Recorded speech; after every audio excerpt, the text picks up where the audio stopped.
সকলকে রাম রাম। তা বন্ধুরা, এখন আমি রয়েছি মহারাষ্ট্রের পুনে জেলায় গিরবলি একটা গ্রামে। আর ঠিক একটা খুবই সুন্দর জায়গা যেখানে পুরনো পুরনো বট গাছ রয়েছে, মন্দির রয়েছে, সেটা তোমাদের আমি দেখাই।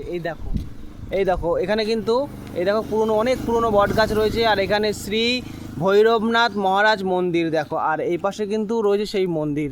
এই দেখো পুরো লেখা রয়েছে, ওই দেখো গিরবলি যে লেখা রয়েছে গ্রামের নাম।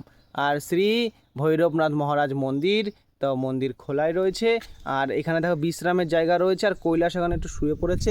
আর ঠিক এখান দিয়ে আসছিলাম, আর আমরা ভীমাশঙ্কর জ্যোতির্লিঙ্গ থেকে এখন যাচ্ছি তোমার হচ্ছে ত্র্যম্বকেশ্বর জ্যোতির্লিঙ্গ এইদিকে।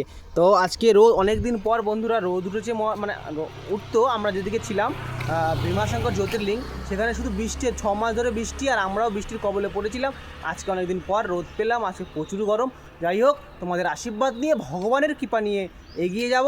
তা বন্ধুরা, আবারও দেখা হচ্ছে নতুন ভিডিওতে বা নতুন কোনো সফরে। হর হর মহাদেব।